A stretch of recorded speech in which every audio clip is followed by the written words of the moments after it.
Live from downtown Detroit, home of WDIV and Click on Detroit, Local 4 News at 11 starts now. New fears about the coronavirus tonight, with the state investigating 3 possible cases here in Metro Detroit. A Detroit man shot by a bounty hunter in front of his family tonight. New information about his criminal background and why he was being chased.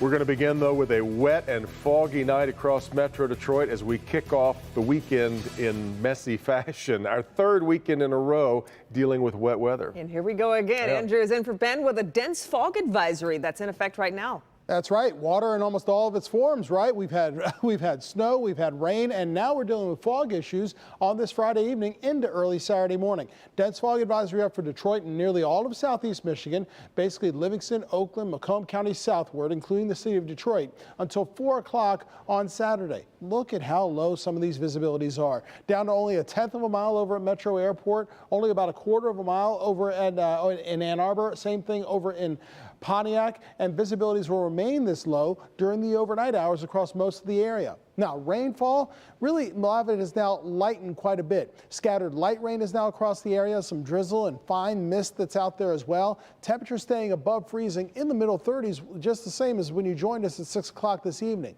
We still have this big spin in the atmosphere. This area of low pressure remains over to our west, and it travels in that direction, mainly to the north, so we stay on the warm side of the storm. So that means, relatively speaking, it will be warm. That means temperatures above freezing, so mainly wet conditions overnight. But be careful in those areas of low visibility, which are huge and in many parts of the area. We'll talk more about your complete weekend forecast when this fog leaves and what we can expect through Sunday and beyond coming up. Hey, Andrew. New concerns tonight about the coronavirus here in Metro Detroit. Michigan Health Department is investigating 3 possible cases of the coronavirus in our state, 2 in Washtenaw County, 1 in Macomb County. So far, there are 2 confirmed cases in the United States, 1 in Washington State, the other in Illinois.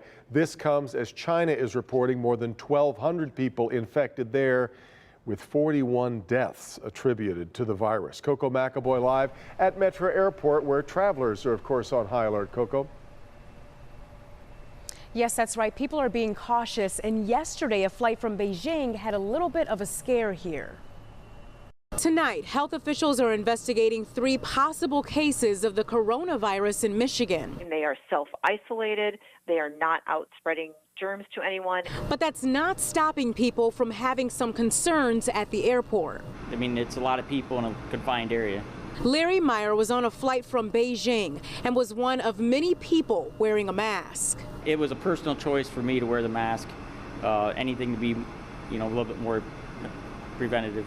During his flight, a passenger got sick, and because the flight was coming from China, it caused a bit of a stir. I was asking if a doctor or a nurse was on board. They didn't, obviously it was private, so they didn't say the reason for it. The flight crew alerted the CDC as a precaution, and extra steps were taken when the plane landed too. And they asked us to remain seated, keep the seat buckles fastened, don't open the overhead bins. Fortunately, the passenger isn't believed to have the virus, and no one had to be quarantined. But with the coronavirus spreading across China and making its way to the U.S., health officials in Michigan want people to be aware. There's nothing that people need to panic about or worry about. They should continue to use precautions like they would any other public health threat, including the flu or the common cold. And the CDC will be investigating the 3 possible cases of the coronavirus here in Michigan, and those results should be in within the next few days. Reporting live this evening, I'm Coco McAvoy, Local 4. Back to you. Of course, Detroit Metro Airport, such a hub for travel in and out of Asia, so no doubt things will remain on guard there. All right, Coco. Kim. 2 bounty hunters remain in custody after shooting a parole absconder this afternoon in Detroit. Jason Colthorpe is live tonight with new information about what happened and about the man they were chasing. Jason, good evening. Good evening, Kim. Let's talk about those 2 bounty hunters. One's a 41-year-old man from Roseville. The other, a 32-year-old man from St. Clair Shores. Their attorney tells me these guys are experienced at what they do. And yes, today they did get their man. However, other agencies tonight are not so happy by the way they went about doing it, namely wearing black hoodies and badges around their necks. It was high noon at the Family Dollar on Schoolcraft, fitting because what happened was straight out of a movie. Two bounty hunters trying to take a man into custody for jumping bail. They were here in their capacity as bounty hunters to apprehend an individual who has a lengthy criminal history, who's wanted not just for jumping bond on a couple cases locally, but the U.S. Marshals are after this individual. They were after this man, 29-year-old Corey Crawford. He was on parole for a home invasion in Macomb County when he was picked up in North Dakota for showing an officer a fake ID. When they booked him, police say they found $11,000 worth of oxycodone pills hidden in his underwear. That was October, and he's been on the run with bail bondsmen in pursuit ever since. Until this afternoon, when, according to the bounty hunter's attorney, they saw their chance to catch him. They followed him from his home to this store here, blocked the vehicle in, and the individual, when he saw the bounty hunters, tried to run over Mike. And Mike responded by firing one shot into the back of the vehicle. The shot hit Crawford, but a mother and her 4-year-old were also in that car. Galen says his client didn't know that. He feared for his life, but they did have badges around their necks and identified themselves as bounty hunters. Still, the Michigan Department of Corrections tells me tonight there are better ways to handle this, like waiting for assistance from the U.S. Marshals or DPD, which is preferred. Yeah, and Crawford is out of the hospital. He's at the Detroit Reentry Center tonight in the custody of the Michigan Department of Corrections. And as we say, those bounty hunters still in custody. Their attorney fairly confident they're not going to be charged with a crime. Kim? Jason, it was a good question. Why didn't they wait for police? Yeah, I'll bet they've been asked that more than once today. And their attorney on the phone with me tonight kind of scoffed at that, saying, you just can't rely on Detroit police to be somewhere in those instances when you need them quickly. That's his words.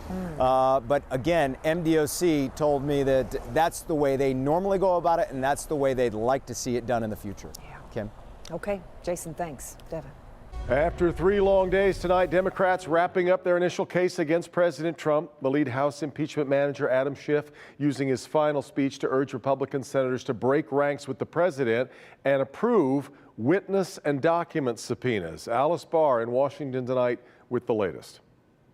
House impeachment managers closing their opening arguments tonight with an impassioned plea to hold President Trump accountable and remove him from office. It doesn't matter whether you like him. It doesn't matter whether you dislike him. What matters is whether he is a danger to the country, because he will do it again.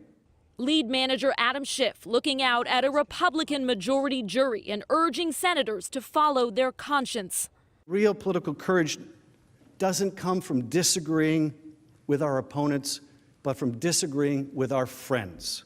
In their final push to make their case, House Democrats laying out a timeline alleging President Trump pressured Ukraine to investigate his political rivals while withholding military aid, and saying he is still obstructing Congress by blocking witnesses from testifying and documents from being released. Only his will goes. He is a dictator. This must not stand. Obstruction of Congress is what the founders called separation of power. The case that the Democrats are making is ridiculous. President Trump shifting focus today at the March for Life, while still lashing out on Twitter, saying Democrats are repeating the same old stuff on the impeachment hoax. His supporters eager to hear the president's side of the case. We'll have a chance to talk about what he's done for you and your family. The Trump team set to begin its defense tomorrow morning. Alice Barr, Local 4. Exactly. Tomorrow, President Trump's defense team begins its case, and you can watch that live here on Local 4. We'll stream it on clickondetroit.com. Different start time than we've seen the past 3 days. It begins tomorrow at 10 a.m. Former Livingston County Judge Teresa Brennan is spending her first night in jail. She reported to the Livingston County Sheriff's Office just before 9 this morning. Brennan is beginning her 6-month sentence after taking a plea deal related to several charges, including misconduct in office. After she serves her time, she will still have 18 months of probation and 200 hours of community service. Her license was also suspended. Fiat Chrysler has filed a motion for a judge to dismiss that jaw-dropping racketeering lawsuit General Motors filed against them last year. In a statement, FCA called the lawsuit meritless and malicious. In that suit, GM claims FCA purposefully cost General Motors billions of dollars by corrupting the bargaining process with the UAW. In its motion to dismiss, Fiat Chrysler says GM failed to adequately meet the standard for a racketeering claim. Still ahead, a big surprise for a local family in desperate need of help. A teenager shot in a senseless shooting last summer. Tonight, Help Me Hank comes to the rescue. People yelling, people screaming, gunshots going off. It was a crazy scene. Crazy indeed. A shootout erupts in the middle of a neighborhood. New tonight, what police say led up to the gun battle.